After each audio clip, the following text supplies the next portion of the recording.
Dinosaurs are one of the most admired reptiles that once upon a time ruled the planet Earth. There are many dinosaur species that have been discovered, including the Triceratops, the Brachiosaurus, and the Velociraptor.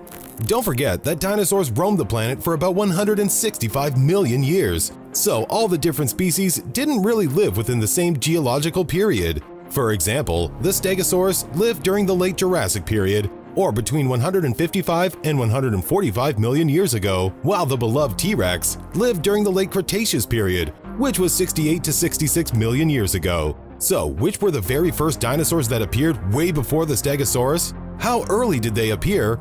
And which animals did they evolve from? Let's find out today on Feed My Curiosity.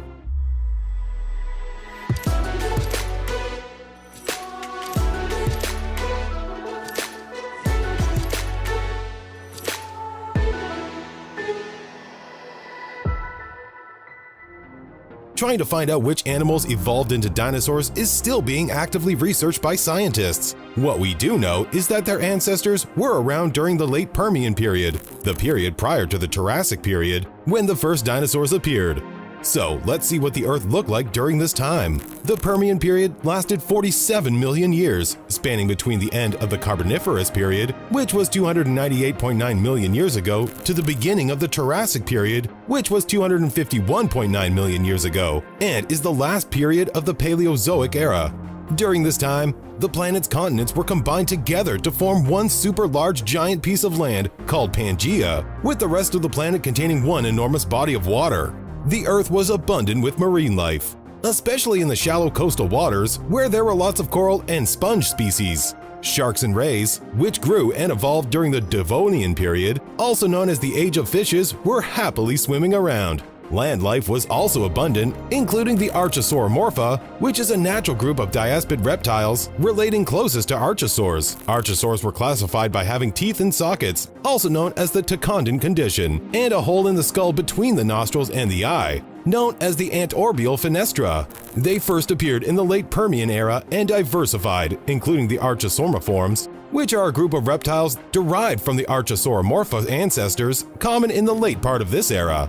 Then, what ended the Permian period came the Permian-Jurassic extinction event, an event we probably know as the Great Dying. It's difficult to pinpoint exactly what led to this. In other words, it's not as obvious as a meteor instantly crashing into Earth, but recent studies, including those carried out by Washington and Stanford universities, suggested that the extinction was probably caused by global warming, and the waters especially became too hot that oceans lost oxygen for marine life to breathe.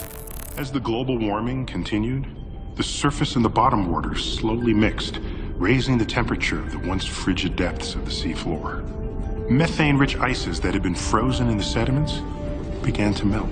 This global warming was likely caused by volcano eruptions in what is now Siberia, which emitted tons and tons of nickel, especially into the atmosphere, and heated the whole world. Marine life was impacted the hardest, with up to 95% of species eliminated. 70% of land life also disappeared. The Great Dying devastated life on Earth so much that it took around 10 million years for it to recover and re-diversify all over again. And with that, the Triassic period begins. Among them was the Eoraptor lumensis. The Eoraptor's first fossils were discovered in the Ishigolasto Formation in northwestern Argentina. The Eoraptor's characteristics are very different from what we usually characterize with dinosaurs, and they're probably more classified as archosaurs. For starters, they were very small and very lightweight. They were shorter than humans, probably as tall as a pet dog. They could be considered dinosaurs because they were bipedal, with each hand having 3 clawed fingers and 2 shorter fingers without claws, and their forelimbs were short and thin. Although they're believed to be mainly carnivores, they also had teeth that herbivores would usually bear, which means they also ate some plants alongside smaller animals they would prey upon. The Hurarasasaurus is another dinosaur that lived in the Triassic period, with Eoraptors, with its fossils, also being first discovered in northwestern Argentina.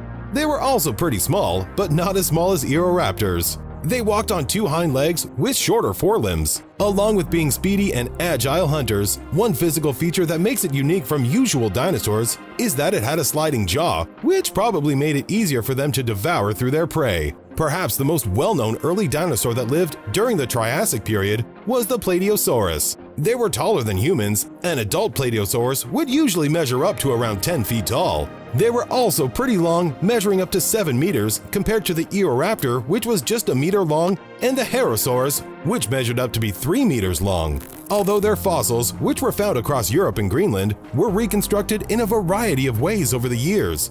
These herbivores were eventually depicted to be bipedal, just like other dinosaurs. Along with having 5 fingers, they also had a large thumb claw, and based on fossils found in Germany, they likely lived in herds. Finally, there was the Pisanosaurus. There's not much known about these little lizard critters that only grew up to be about 3 feet tall, but these herbivores closely match the archetype of dinosaurs that would dominate the planet throughout the rest of the Mesozoic era. As the world enters the Jurassic period, taller and heavier dinosaurs such as the Dilophosaurus and the Lestosaurus and the Volcandon begin to appear. Then, as the world transitions from the late Jurassic to the early Cretaceous period, the planet becomes home to the Compsognathus, the high-flying Archaeopteryx, and the almighty Dilophosaurus. Although the reign of dinosaurs ended with a large meteor striking the Yucatan Peninsula, they still roam around the world today, in the form of birds. But that's another topic we can save for another day. Now it's your turn to enter the discussion. What other early dinosaurs do you know of that we haven't mentioned yet? What other interesting facts about early dinosaurs should we know? Let us know in the comments below. Thanks for watching. Take care.